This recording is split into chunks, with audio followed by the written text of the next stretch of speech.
sonho?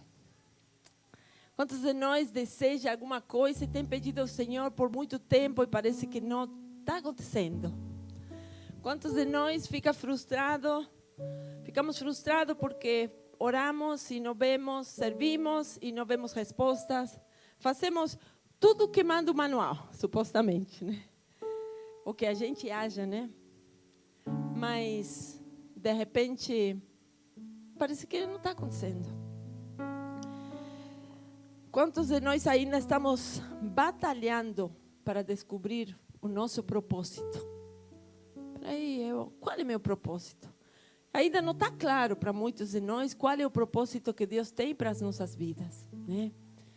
E batalhamos com isso, buscamos ao Senhor e parece que não há resposta.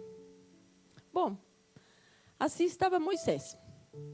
Eu fiquei pensando, né, bastante na situação de Moisés, um homem que apareceu na transfiguração, que Jesus Cristo teve a oportunidade de estar ele, Elias, Moisés, Elias e Jesus. No momento mais difícil, na hora H de Jesus, mas Moisés apareceu. Mas se a gente olhar um pouquinho a história de Moisés, é muito complicada. Até a situação como ele nasceu em meio de um decreto de morte para toda nova vida, né? O rei tinha ordenou porque o povo hebreu estava crescendo demais e eles já estavam com medo. Então mandou que matassem todos os homens que nascessem, bebês. Então ele teve que ser escondido, né? A maioria de vocês conhece a história. A filha do faraó encontrou. Ele nasceu com um povo que tinha uma promessa, um decreto por parte de Deus. Mas ele foi criado em um seno totalmente diferente, em um lugar totalmente diferente daquilo que ele carregava no seu íntimo, mesmo o bebezinho. Porque não importa as circunstâncias com que Deus te faça crescer no mundo, o que importa é o que Ele já te prometeu. E olha que interessante, né? Havia uma promessa para Moisés. Ele não sabia, ele era um bebê. Mas ele foi criado num palácio, com uma cultura totalmente diferente.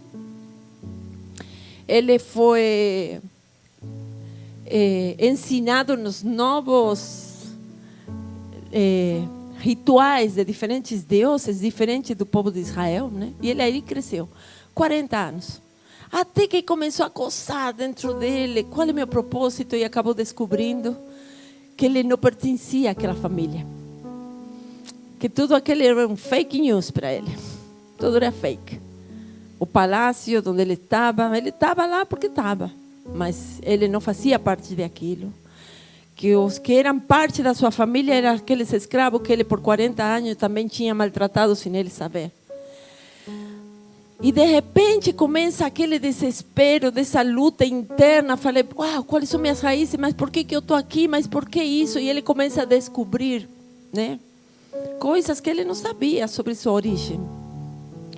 E no desespero da emoção, no desespero da falta de autoconhecimento, de propósito, no desespero de...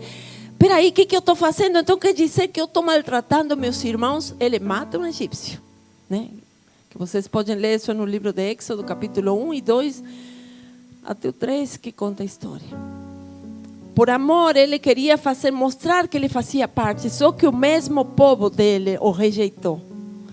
Depois que ele matou, ele achou que ninguém tinha visto, matou um egípcio por dor ao sofrimento do irmão. No próximo dia, ele também quis interferir e alguém descobriu o pecado dele. Falou, você quer fazer o mesmo que você fez ontem? Está todo mundo sabendo. Você acha que só você está sabendo? Todo mundo está sabendo. Foi cheio de temor e se mandou. 40 anos no Egito, desfrutando do melhor. Foi passar 40 anos em uma nova cultura. Foi diretamente para o povo de Midian. E chegando lá, ele não era parte do povo, não fazia parte da cultura, não conhecia ninguém. Ele era um mané, era um zé ninguém, um príncipe, rebajado a zé ninguém, no meio de um povo que não conhecia, não respeitava e não aceitava. 40 anos. Teve que lutar para ser aceito. Finalmente ele conquistou uma mulher que por quem ele aprendeu a amar e se apaixonou naquela terra de Midian, a Zípora. Teve filhos, começou a cuidar do gado, do genro dele, Jetro, do sogro, perdão. Meu genro é Gustavo. Estou confundindo as coisas aqui. O sogro dele, Jetro. E um bom dia, todo mundo conhece a história, ele está com o gado e de repente vê uma sarça ardendo que não arde. Uma sarça que está ardendo, mas ela não está ardendo. Que chama atenção. Ela chama atenção. Por que o Senhor fez assim? Para chamar atenção. Porque imagina, no meio do deserto, no calor, pega fogo toda hora. Não sei se vocês viram as notícias, a Serra da Mantiqueira nesses dias pegando fogo por causa do calor e a seca. Imagina o deserto, muito mais. Então o Senhor tinha que fazer algo diferente para chamar a atenção de Moisés. E aí está o arvorezinho queimando, mas não queimando. Chama, que estranho, né? Está queimando, mas não está queimando. Deixa eu ver direito. O Senhor aparece e fala com Moisés. E chama. Sabe o que me chama a atenção nessa conversa? Vocês precisam ler, para quem não leu, precisa ler o capítulo 3 e 4 do Êxodo. Hoje de manhã eu estava conversando, falei, meu Deus, esse Moisés era cabeção.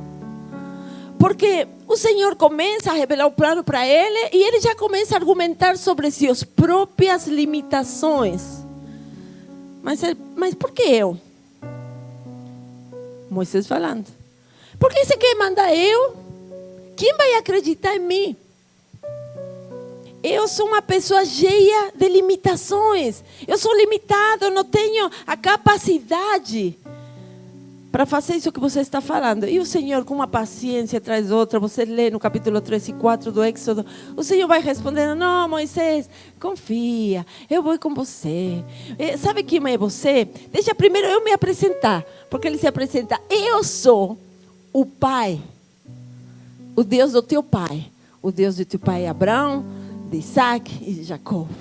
Aí o Senhor já dá uma direção de paternidade, uma direção das raízes de Moisés, que até ali ele nem sabia quem ele era, porque ele foi excluído por Egito e ele estava ainda sendo aceito por o povo de Midian.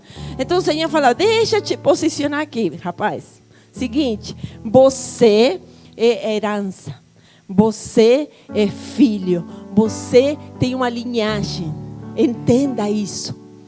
E ele nos seus temores, mas eu não sou ninguém. Não, peraí. Você é alguém. Você é da linhagem de Abraão. Mas quem que vai acreditar em mim? Que vou falar para eles quem me enviou? Eu sou.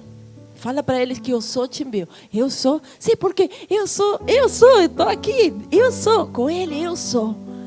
O Senhor dando empoderamento. Além de quando o Senhor vem, Ele primeiro te dá a direção da paternidade. Depois Ele te empodera, dizendo, você carrega a minha essência. Então o Senhor empodera Moisés. Eu sou. Fala que eu sou, te enviou. Tá bom. Fala, eu sou. Eu sou, me enviou. Então o Senhor te empodera. O Senhor estava empoderando Moisés. Mas Moisés mesmo assim, ninguém vai me escutar, porque eu sou torpe de palavras, pareço a pastora Cláudia, que fala tudo enrolado, mas pior ainda, porque a pastora nem fala direito português, os filhos dela ficam corrigindo ela toda hora, o inglês dela é mais ou menos, o espanhol pior ainda, que ela esqueceu tudo. Então quando ela vai para a Argentina, a pessoa pergunta, de onde você é? Gente, eu sou de Argentina. Não, você não é argentina, não. Eu estou no Brasil e pergunta, de onde você é? Eu sou brasileira de coração. Não, você não é brasileira, não. Mas eu sou, está comigo. Eu carrego o grande eu sou. Moisés estava nesse dilema. Ninguém vai acreditar, sou curto de lábios. Não se preocupe, eu estou contigo. Mas e mais, cheio de perguntas. 4 perguntas, 4 reclamações, 4 posicionamentos de Moisés, cheio de desculpa de por que ele não ia fazer aquilo. E como fala a música, Moisés, manda mais alguém no meu lugar.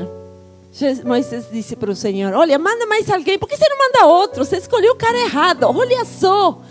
O Senhor falando com Moisés, e Moisés fala no capítulo 4 de Éxodo: escolhe outro cara. Você errou, Deus. Realmente você errou feio. Não, rapaz, é você mesmo.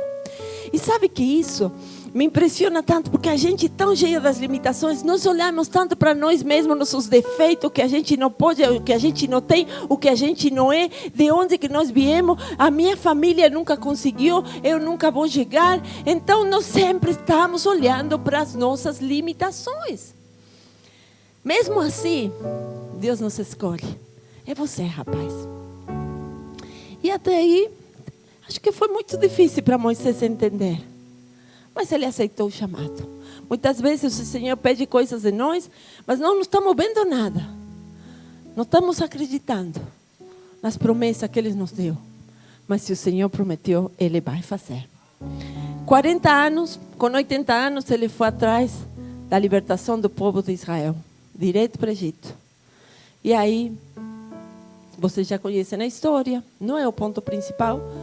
Mas eu queria fazer um resumo das fraquezas, das dificuldades, das lutas de Moisés, para chegar ao ponto principal.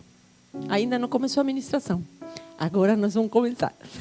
Abre comigo Números 17. Olha que interessante isso.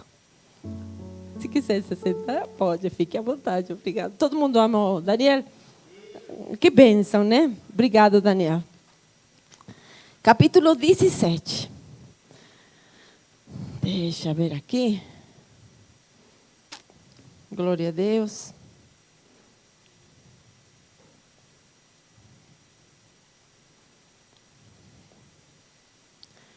Éxodo 17. Capítulo 17, versículo 1. Então diz assim: toda a comunidade de Israel partiu do deserto de Sin, andando de um lugar para outro, conforme a ordem do Senhor. Acamparam em Refidim, mas lá não havia água para beber. Por essa razão, queixaram-se a Moisés e exigiram: dê-nos água para beber. E ele respondeu: por que se queixam a mim? Porque põem o Senhor à prova. Mas o povo estava sedento e reclamou a Moisés: por que vocês nos tirou do Egito? Foi para nos matar de sede, a nós e aos nossos filhos e aos nossos rebanhos. Então Moisés clamou ao Senhor. Gente, cada vez que há uma reclamação, nós precisamos clamar ao Senhor. Não achar que nós vamos resolver o problema no braço da carne, porque a gente é espertinha demais. Moisés clamou ao Senhor. E o Senhor deu a direção, porque o povo estava reclamando. Eu acho difícil quando o povo fica aqui no ouvido, né? Eu sei, porque quando meus filhos sentam na mesa, às vezes, tem dias, eu vou te falar. Estão todos eles sentados na mesa, aí começa, aí um briga com o outro, falando e tal, que você tem que lembrar o que Moisés perdeu no deserto, para você não cair na armadilha da murmuração e das brigas, né? Então, Moisés clamou: Senhor, que farei com este povo? Estão a ponto de me apedrejar. E respondeu o Senhor: passe à frente do povo, leve com você algumas das autoridades de Israel e tenha na mão a vara com a qual você feriu o Nilo e vá adiante. Eu estarei à sua espera no alto da rocha do Monte Horebe. Bata na rocha e dela sairá água para o povo beber. Assim fez Moisés à vista das autoridades de Israel e chamou aquele lugar Masá Meriba. Porque ali os israelitas reclamaram e puseram o Senhor à prova, dizendo: será que o Senhor está entre nós? A gente esquece rapidamente, né, os milagres que Deus faz em nossas vidas. A ingratidão nos faz esquecer que Deus é conosco, que existe uma promessa. Há uma promessa para cada um de nós. Não importa o tempo que ela possa tomar para ser cumprida, mas ela vai acontecer. Eu não tenho dúvida. Deus tem promessas para a minha vida. E outro dia, eu falando com minha filha, tem promessas que eu fui chamada em alguma reunião grande de pastores e foi muito louco. Alguns de vocês estavam até presentes. E não chamaram eu e o pastor, me chamaram a mim. Um sonho que nós dois tínhamos juntos, mas hoje eu entendo. E eu no momento nem pensava por que me chamavam somente eu, falando que Deus iria fazer. Porque Deus sabia meu futuro. E sabia que eu iria caminhar sozinha de um tempo para frente. Então eu creio nessas promessas que Deus tem para a minha vida. Eu creio, não importa tão longe que pareça que ela esteja. Mas eu sei que Deus vai fazer acontecer como Ele já fez na minha vida até hoje. Porque quando você se aferra às promessas, não importa a circunstância ao teu redor. Você sabe, porque sabe que Deus é fiel e Ele vai fazer cumprir a promessa. Amém? Então, o povo esqueceu as promessas de Deus. Esqueceu os milagres que o Senhor fez. E ficou irritado e começou a murmurar. E a murmuração começa a subir no coração. E começa a incomodar o líder. Um líder se incomoda com murmuração. Mas aí se passou um tempo. Eles estavam no deserto. E vamos agora no capítulo 20 do livro de Números. Há um detalhe entre esse momento e esse outro aqui. Capítulo 20, versículo 1. No primeiro mês, toda a comunidade de Israel chegou ao deserto de Sim e ficou em Cádiz. Ali, Miriam, a irmã de Moisés, morreu e foi sepultada. Não havia água para a comunidade e o povo se juntou contra Moisés e contra Arão. Discutiram com Moisés e disseram: quem dera, olha essa murmuração, gente, presta atenção nisso. Às vezes a gente lê, mas passa por alto. Mas quem dera tivéssemos morrido quando nossos irmãos caíram mortos perante o Senhor. Por que vocês trouxeram a Assembleia do Senhor a este deserto para que nós e os nossos rebanhos morrêssemos aqui? Por que vocês nos tiraram do Egito e nos trouxeram para este lugar terrível? Aqui não há cereal, não há figo, não há uva, não há romã, nem água para beber. Moisés e Arão saíram de diante do povo e entraram na tenda, no tabernáculo. E se postraram com o rosto em terra e a glória do Senhor lhes apareceu.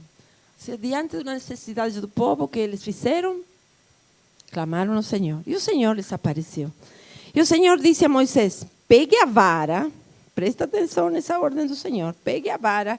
E com o seu irmão Arão, reúna a comunidade e diante desta fale aquela rocha e ela verterá água. Vocês tirarão a água da rocha para a comunidade e os rebanhos beberem.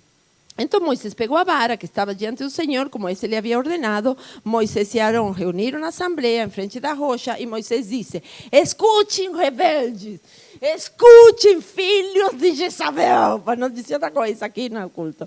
Escutem, rebeldes, será que teremos que tirar água desta rocha para dar a vocês? Então Moisés ergueu o braço e bateu na rocha 2 vezes com a vara e jorrou água e a comunidade e os rebanhos beberam. Só que o Senhor, porém, disse a Moisés e Arão: ai, ai, ai, como vocês não confiaram em mim para honrar minha santidade à vista dos israelitas, vocês não conduzirão esta comunidade para a terra que eu daria a vocês. E nesse momento, Moisés perde a sua entrada na terra prometida. Parece injusto, né? Tudo o que ele passou parece injusto de parte de Deus. Mas ele fala: peraí, isso foi só um detalhe, né? Mas a gente se perde nos detalhes. E me aconteceu isso nessa semana. Eu percebi como eu sou meio atolada com várias coisas. E às vezes fico emocionada e fico preocupada. E às vezes não estou entendendo o que eu estou vendo. E eu estou vendo e não estou entendendo porque minhas emoções se confundem. E na hora de fazer números e contas e fazendo o que o pastor estava fazendo, o que eu estou aprendendo ainda, eu me perco. E cometo erros incríveis. E nessa semana, graças a Deus, pela misericórdia de Deus, assim, para eu não cometer um erro que poderia ter me custado dinheiro. E aí, a gente perde os detalhes. O Senhor disse aqui: pega a vara e fale com a rocha. Na primeira, em Éxodo 17, o Senhor pega a vara e bate na rocha. Por que o Senhor diria para Moisés: pega a vara e fale com a rocha? Por que leva a vara, se eu vou falar com a rocha? É para você prestar atenção no que Deus está falando, porque a gente se perde nos detalhes que são importantes. Porque precisava, parece um trocadilho até de parte de Deus, não parece, né? Pega a vara, mas fala na rocha, né? Mas presta atenção no que estou falando. Porque a gente está tão cheio das nossas próprias ideias, das nossas próprias emoções, de nossas próprias dores e mágoas, de nossas próprias frustrações, de nossas próprias faltas de resposta de oração, que a gente perde o mais importante que Deus tem para nós. Pegue a vara e fale com a rocha. Pegue a vara e fale com a rocha. Não pegue a vara e bata na rocha. O Senhor nos disse isso. Pegue a vara e fale com a rocha. Há toda uma simbologia atrás da rocha e a vara com relação a Jesus, que esse é um assunto tão profundo e tão extenso que eu te convido a você a estudar, né? Porque muitos teólogos dizem que a rocha representa Jesus. A água representa aquilo que nos purifica. Quando Jesus foi morto na cruz e o soldado romano bateu a lança em cima dele, para cima de Jesus, a Bíblia relata que saiu água e sangue de Jesus. A água é a que nos purifica. O sangue é a que nos limpa do pecado. E Jesus representava isso, purificação e a limpeza dos nossos pecados. Jesus foi crucificado somente uma vez. Moisés já tinha batido na rocha, como Jesus foi batido. Ele bateu e a água saiu para nos purificar da murmuração. Quando em Êxodo 17, Moisés bate na rocha, a água sai. Jesus joga água sobre nós. E na segunda vez o Senhor disse, fala. Por quê? Porque o Senhor não podia dar uma imagem de que Jesus seria crucificado 2, 3, 5 vezes. Só uma vez. Mas a purificação da sua água, da sua palavra, é o que nos purifica. Nos limpa do mal. Então, na segunda, por isso o Senhor disse aqui, você não me santificou diante da congregação. Você queimou minha ficha. Você queimou minha imagem. Você bateu. Você não fez o que eu te pedi. Você não fez parte do plano perfeito. Mas o que mais chama a atenção nessa situação é que a murmuração do povo subiu. E Moisés, como líder, ele acredita que muitos de nós, às vezes, a gente se cansa de não ter reconhecimento. Porque tudo que Moisés fazia era para agradar o povo de Israel. E eles murmuravam. Um líder que chega a um ponto, sabe, ele não foi reconhecido no Egito. Não foi reconhecido em Midian, porque ele teve que sair de lá, de Midian, para ir atrás do povo de Israel. Então ele pensou, esse é meu momento, né? Agora vou com o meu povo, vou libertar meu povo do Egito. Mas só que o povo só murmurava. E quando você quer agradar as pessoas e não agradar a Deus, você perde o mais importante que Deus tem para a tua vida. Moisés se encheu. E tem outros teólogos que falam que o fato de Moisés levantar a vara com ira e bater na rocha, Moisés está querendo se mostrar a ele, olha, a água saiu porque eu era forte, eu bati na rocha com força. Então Moisés estava querendo se mostrar a ele mesmo. E nesse momento eu falei, estou cansado desse povo. Estou cansado deles reclamarem, falarem mais de mim. E na hora, ele não exalta o Senhor. Não exalta o seu nome, falando com a rocha. Porque a Bíblia diz, fala tudo que pedires, falando eu farei. Mas Moisés se ira, se enche de ira. E ele faz por ele mesmo no braço da carne. E aí, o que acontece? A água saiu, porque a misericórdia de Deus, ainda assim, no meio das nossas dificuldades, de nossos erros, de nós errarmos o caminho, ainda assim, o Senhor quer nos abençoar. Então, a água saiu, mas ele perdeu seu destino.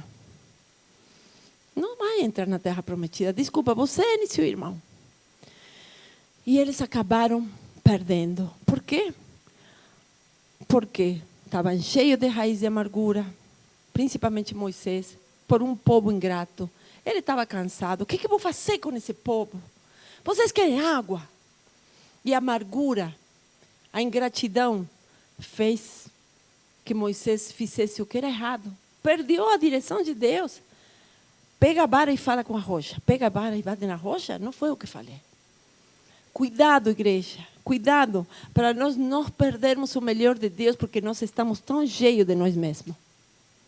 Tão cheios de nossas próprias ideias, de nossa rebelião, de nossa ira, de nossa angústia, de nosso sentimento de abandono por parte de Deus. Por que Deus me trouxe guiar todo esse povo rebelde? E quando a gente tem o coração carregado, nós perdemos o melhor da graça de Deus. Vá comigo no livro de Hebreus, capítulo 12. Olha que interessante. Agora vai ficando melhor.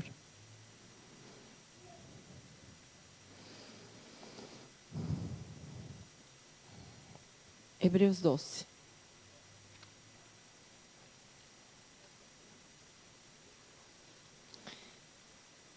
Começa falando que nós estamos rodeados por uma grande nuvem de testemunha, né? Então, precisamos nos livrar de tudo que atrapalha, do pecado que nos envolve e correr com paciência a carreira que nos foi proposta. Nós temos uma nuvem de testemunho. Outro dia, uma das minhas filhas estava me perguntando: mas você acha que o pai está olhando tudo que a gente está fazendo? Falei: se Deus permitir, Ele pode olhar. Com permissão de Jesus, Ele consegue olhar, sim, porque a Bíblia diz que estamos rodeados de uma grande nuvem de testemunhas. Então, provavelmente, se tem permissão de Deus, eu não creio que no mundo do Espírito nada é feito sem a permissão de Deus. Até quando somos atacados pelo maligno, é porque nós abrimos uma brecha e deixamos Satanás entrar. Então, nós abrimos a brecha. Deus vê, porque até Satanás pediu permissão no trono para incomodar Jó. Quem sabe a história de Jó, Satanás disse que foi dar umas voltas no trono e falou: e aí, você viu seu filho Jó? Então, eu acredito que sim, no mundo espiritual, né? Tudo que Deus permite, autoriza, porque ou nós dimos brecha ou porque nós não estamos posicionados, é com permissão de Deus. Então, estamos com uma nuvem de testemunha, por isso, diz: corramos com paciência a carreira que nos foi proposta, mantendo os olhos firmes em Jesus, o autor e consumador da nossa fé. Olhando para Jesus todo o tempo, porque pessoas, situações nos fazem perder a nossa meta, o nosso objetivo. Aconteceu com Moisés. E agora diz,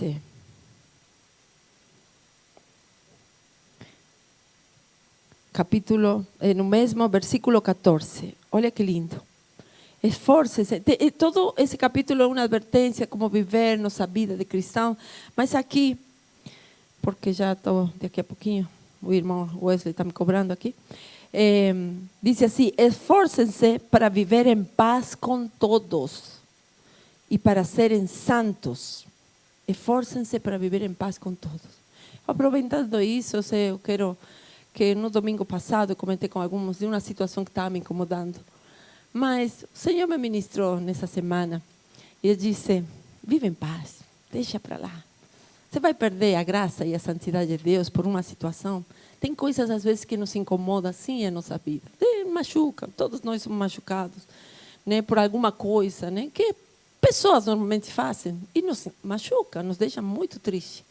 Mas a palavra diz: esforcem-se para viver em paz. Ou seja, não espera que a paz venha dos outros. Ai, olha essa calmaria, está tudo em paz. Não, você tem que se esforçar para viver em paz. A paz é aqui. Não espere que, ai, que confusão. Não aguento essa confusão. Não aguento vir aqui. E o outro dia, um de meus filhos falava: é que a gente não vem muito, porque minhas irmãs menores brigam muito, né? E parece confuso. Mas espera aí, quem que tem a confusão? A gente ou você? Porque às vezes a gente vemos uma confusão externa, mas não somos afetados, porque estamos em paz. Então, quando a gente reclama da confusão externa, é porque não há paz interna. Esforce-se em viver em paz.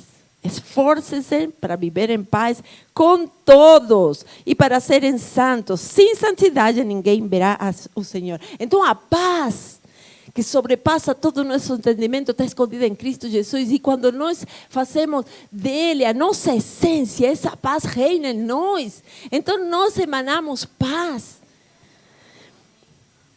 E olha cá, cuidem. Cuidado, que ninguém se exclua da graça de Deus. Porque a gente mesmo se exclui. Ou seja, a graça está aí para todos nós. Mas cuidem, que ninguém se exclua da graça de Deus. E que nenhuma raiz de amargura que brote cause perturbação, contaminando muitos. Uau! Cuidem que não sejam excluídos da graça de Deus por causa de uma raiz de amargura que brotou em você, porque fulano fez uma coisa que você não gostou, ciclano roubou de você, fulano não deu um oi, o mengano fez o outro. Então, cuide que a graça de Deus não seja excluída em vocês, porque você deixou brotar uma raiz de amargura dentro de você, e por isso muitos sejam contaminados.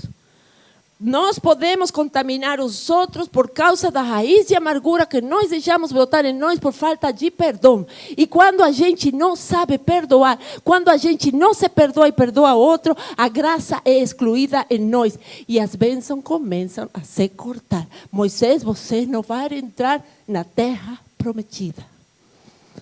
Sabe por quê, Moisés? Você estava irado. Cara, você se irou demais. Você não mostrou meu poder e minha santidade. Você não vai. Mas ele levou uma boa parte. A Bíblia diz que ele morreu e viu a glória de Deus. Então, ainda assim, o Senhor nos abençoa. Só que aquilo que nós esperamos que todo mundo veja, Moisés chegou na terra prometida. Moisés entrou, grande Moisés. Não, porque sabe o quê? Você errou. Mas mesmo assim, você faz parte da minha história. Não vai levar glória, mas a história vai registrar teus atos. Se nós nos enchemos de raízes de amargura dentro de nós, pessoal, nós não vamos ver a graça e a glória de Deus. E eu tinha comentado com alguns, uma coisa que me aconteceu esse domingo, que eu fiquei triste, mas o Senhor me ministrou nessa semana. Para quê? Para quê você ficar triste com isso? Por quê?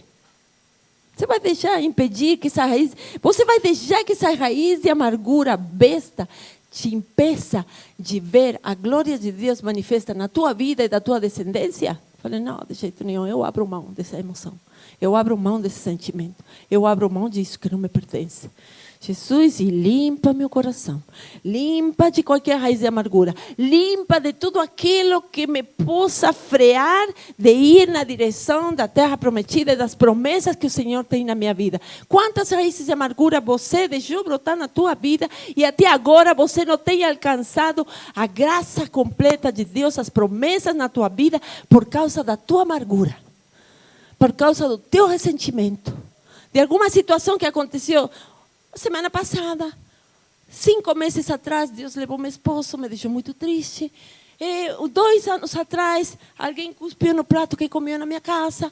15 anos atrás, alguma outra coisa que aconteceu. 53 anos atrás, meu pai bateu na minha mãe, ele foi embora, deixou a gente. Eu vou deixar que todas essas raízes de amargura me paralisem? Cuidado. Quantos anos tem o brote de amargura dentro de você? Quantos anos você está cultivando dentro do teu coração uma semente de amargura que ela está crescendo, e porque você não se livrou e se limpou, você não viu o cumprimento completo das promessas de Deus na tua vida? O que aconteceu com Moisés? E nós nos deixamos levar e escutamos. Eu estava na sexta-feira com uma moça que faz o cabelo, muito querida. E ela escuta todo mundo. E eu vi a pessoa chegando, porque meu tratamento demorou mais um pouco, e a pessoa chegando e ela falando com todo mundo, e ela escutando, o que você acha que eu tenho que fazer? Uma pessoa falando uma coisa. O que você acha? E ela já tinha me perguntado, né? E eu mandei ela orar, busca o Senhor. Falei, você tem que buscar o Senhor, escutar. Aí, o que você acha? O que você acha? O que você acha?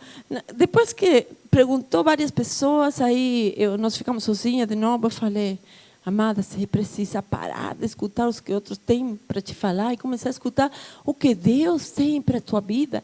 Porque às vezes nós pedimos direção de algo que nós precisamos fazer às pessoas erradas, que não tem nada para acrescentar em nossas vidas, que nunca conquistaram nada, e nós queremos pedir para essas pessoas direção da nossa vida. Pelo amor de Deus. Falei, não, minha querida, para e escuta Deus. Você é uma mulher de Deus, para de escutar as pessoas. Moisés se contaminou com o que o povo falava e se encheu de ira. E a ira brotando a raiz de amargura no coração dele, perturbou, estorbou em Moisés, e Moisés não entrou na terra prometida. Esforcem-se para viver em paz com todos. É o que o Espírito Santo nos fala. Esforcem-se para serem santos. Sem santidade, ninguém verá o Senhor. Cuidem que ninguém se exclua, nenhum de vocês seja excluído da graça de Deus. E que nenhuma raiz de amargura brote e cause perturbação, contaminando a muitos. Eu quero que você medite nessa palavra e agora, nesse momento, você comece a orar e buscar o Senhor. Eu quero orar por você, por mim, por todos nós. Fica de pé. Vamos orar e pedir para o Senhor que o Senhor nos ajude, que o Senhor nos guie, que possamos ser livres de toda raiz de amargura. Eu quero que você olhe para dentro do seu coração. Agora separa tudo, ninguém se mexe, E busque o Senhor. Quero que você olhe para dentro de você e fale: Senhor, o que tem me impedido de crescer na direção que o Senhor tem para a minha vida? O que está perturbando minha alma, Senhor? O que tem me impedido de alcançar o melhor que o Senhor tem para mim? Eu sei que o Senhor prometeu o melhor dessa vida. Eu sei que o Senhor tem o melhor para mim aqui, nessa terra. E na vinda, na outra vida, no meu futuro, quando estiver contigo, a vida eterna. Jesus, eu quero viver o melhor de Ti aqui. Mas me perdoa, Senhor. Coloca a tua mão no teu coração e fala: tira toda a raiz de amargura do meu coração. Tira tudo aquilo que me estorba de crescer, que me traz insatisfação, que me traz a falta de paz interior que somente está em Ti. Tira, Senhor, tira, arranca, Senhor. Arranca essa raiz de amargura, Senhor. Arranca toda tristeza, Senhor. Toda tristeza que ficou ali, Senhor, no passado. Todo brote de amargura, Senhor, que me faz olhar para trás e não para frente, Jesus. Ajuda a ir na direção do Teu propósito, Senhor, olhando firmemente para Jesus, o autor e consumador de todas as coisas. Perdoa, Jesus.